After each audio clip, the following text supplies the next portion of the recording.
Hello my loves, welcome to a Raw Wednesday. Again, I feel like it's been a long time, but I think it's only been 2 weeks since I filmed a Raw Wednesday. If you're new here, hello.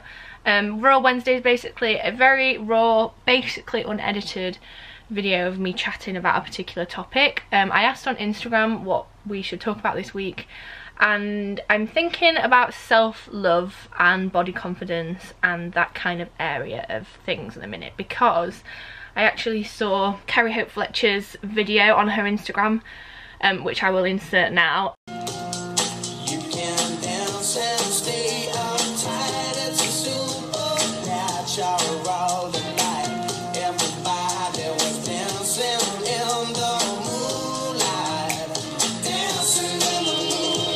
And I just think that video is just so amazing for so many people. It made me feel a lot better about my body, and it made me want to also like reiterate her message of body confidence. I feel like the pressure of looking good is a lot higher nowadays because of the rate of social media. I know when I was at school that Instagram wasn't about perfect photos and perfect life and perfectly white edited images and stuff. It was literally, here's my Sunday dinner, and here is my new teddy bear, and I don't know why I said teddy bear, and here is my schoolwork, I hate school. Like, it was just really random photos, like with really bad filters on. It just wasn't, there wasn't a theme. Like, you didn't have to, well, you didn't feel obliged to have a theme and make it look all aesthetic. And now it's a lot different. And I'm guilty of doing the theme and everything, but I quite enjoy that part of it. And I think because I'm now a little bit older, I can distinguish between someone when they're living a real life in a photo and when that's been specifically edited. For example, like Facetune is a thing, and I know a bunch of people, including myself, that use Facetune just to smooth out your skin, just for a little bit of, I don't know, tweaking. I only use FaceTime a very little. It's only if I've got like a really bad skin day, but that's just the perfect example of like me changing myself, and then you guys would look at that and think, wow, her skin's amazing, when in reality it's really not. I mean, if you guys watch my weekly vlogs, you'll know that I don't have the best skin in the world. It has its good and bad days, and I know people have it a lot worse, and trust me, I've been there. But yeah, just try and remember like the reality behind the Instagrams. Like, they've always been edited. They'll probably use Facetune and Photoshop. I know people who spend like 45 minutes to an hour editing their Instagram photo, so don't just take it for face value. Like, that photo will have been edited. I feel like if you want to see the true reality of someone, like Snapchat or Instagram are a little bit better, as long as they're not using the filters, like Snapchat and Instagram stories and stuff. That's where you'll see someone in like their more raw form, because obviously you can't edit them in general.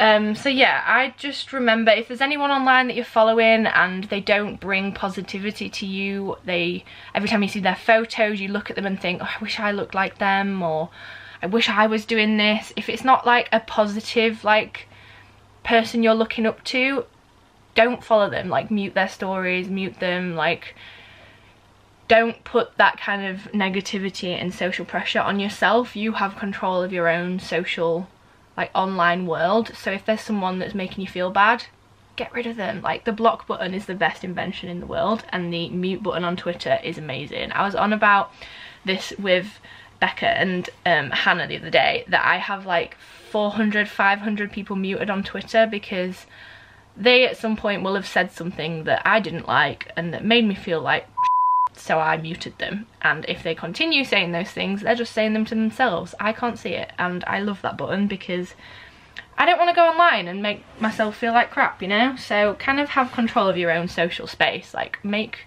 it a happy place for you, and follow the people who inspire you, follow the positive people, follow the people who are being themselves, showing the good and the bad, and just being real, you know? Like, my people who I follow on Instagram is very few. I think I follow like 200 people, and I'm very, very select about it. If I see a photo and it bugs me and I don't agree with it, I'll just unfollow. Like, I don't need to see that. Which is quite savage, I guess, but you know, it's for my own like sanity. Some people have said confidence and anxiety, body confidence, self-love. So I think a lot of it does come with age. Like, I just think being a teenager is so difficult. There's so much happening, there's so many people in your life, there's drama at school, there's boys, there's hormones and spots, and your body's changing, and it's just a lot to deal with. So just know that you're not alone with that. Like, you'll get through it, and at the time it's awful and you can't think of anything worse. And I used to just look at myself in the mirror and be like, I'm so disgusting, I'm so ugly, like I don't look like so and so from school.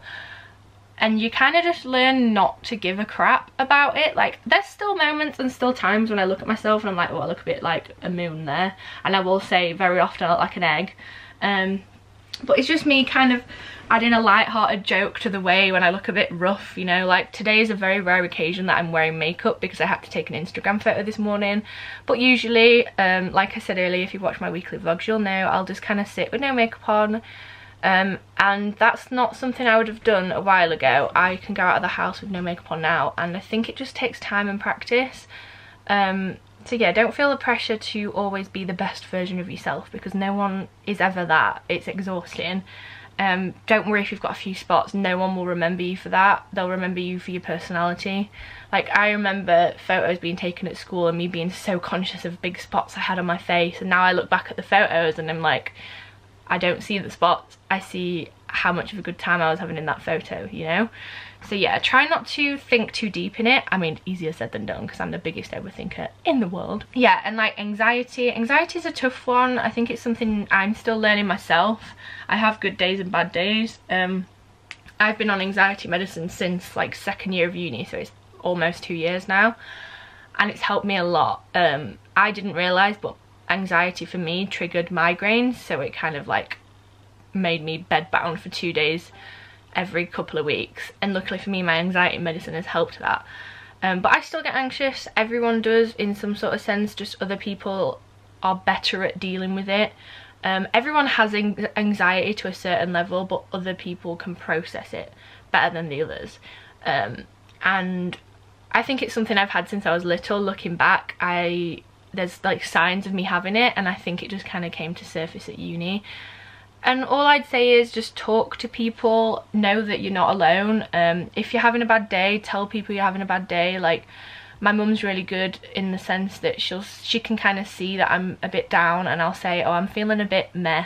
And when I say I'm feeling meh, that is, I'm feeling anxious. I don't know why, I don't know how, I don't know how to vocalize why I'm feeling like this, but I'm feeling a bit meh. So maybe do that, invent a code word for your pals when you're feeling a bit down, when you don't want to try it, you don't want to explain yourself, you don't know how to explain yourself, you're just feeling a bit meh. And trust me, everyone's been there. I'm there quite a lot, but it's nice to know that the people around me now understand when I'm feeling like that, and I'm not intentionally being rude. I think that's also a problem. Like, if you're having an anxious moment and you're put in a social situation where you feel like you should be your happy bubbly self, but you can't because you're feeling anxious, the little code words, things like that, friends around you who understand will help a lot, because then you don't feel obliged to kind of put on a show and pretend you're okay, because that's the worst. Pretending you're okay is exhausting. Body confidence, let's just put it real. I think I'm going to do a video about this, like, it may be in the new year, when I get a little bit more time. But I don't love my body to the extent I probably could, but I am learning to love it. So I have stretch marks on my bum because at some point during puberty I gained an ass. Then my ass is quite big and my skin didn't know what to do, so I have stretch marks on my bum. I also have varicose veins on my bum, and I suffer quite badly with like spots on like my chest and my shoulders, and also my bum. Bum spots are a thing, apparently. And it's something that I am quite conscious about. You'll notice that I very, very rarely get my shoulders out. And because I'm a skin picker, I'm making it worse for myself. So these are things that I struggle with every day. Like, I sometimes have an urge just to look at my face in the mirror and pick my face. And it's bad, and I shouldn't do it because it makes it worse. So I'm trying to teach myself now that I'm not helping myself, but I mean, the way I'm trying to say this to let you guys know that we're all going through something strange and something like a struggle against your own thoughts. And for me, one of the big ones is picking my skin. Like, I just have an urge to pick my skin. Like, my shoulders, like, I've got spots on my chest and my shoulders, like, and as soon as I see a spot, I have to pick it. Like, I have an urge to have that feel smooth, but that makes it worse. So that's a big body insecurity for me. One that's also still quite big for me is I have very small boobs, basically non-existent, and it's a bit like lopsided because I have such a large bum, and then the top half of me I have small boobs, so that's an insecurity for me. But then I've kind of learnt now, I make jokes about my small boobs before anyone else can, because why not laugh it off? And also I can wear tops and dresses that a lot of big boob girls can't, and that's a perk of it. Like, and also my boobs won't ever get saggy, they will be perky. So yeah, I've just kind of got to learn to live with what I've got, you know. Like, I used to think when I was at school that I had fat legs, and now I look back at the photos of me and my legs were skinny, and I wasted so much time trying to hide my legs, trying to not get them seen in photos, trying to that was just such a big part of me. And now looking back, I'm like, what were you thinking? Like, just enjoy your body as it is right now, because it's not going to be the same when I'm like 60. I'm going to look back on photos of me now and be like, damn, I looked good at like 23. And I know that I'll want myself to enjoy it now, so why not? I'm going to Budapest soon, and we're going to go to the thermal baths, and I'm going to be in a bikini or a swimsuit of some sort. And my instant thought was, oh my god, I'm going to be in a bikini, my spotty shoulders are going to be out, you'll be able to see my like stretch marks and stuff. But you know what, I'm going to get them out. I'm going to just be me, make the photo like what I want it to be, and I'm going to post a photo on Instagram in a bikini, which I've never done, but I'm going to do it because this is me, this is how I am. Yes, I don't have big boobs and a lot of cleavage, but that's how it is, and you know, just gotta embrace it because I can't change it. Yeah, I guess the moral of the story is enjoy yourself as you are now. It will get better. You will learn eventually not to give a you often notice the flaws about yourself a lot more than other people do. I can guarantee a lot of my friends haven't even realised that I have like spotty shoulders and cellulite and whatever else. It's just me, like my eyes are drawn to the imperfections, but I'm learning, and hopefully you guys will too.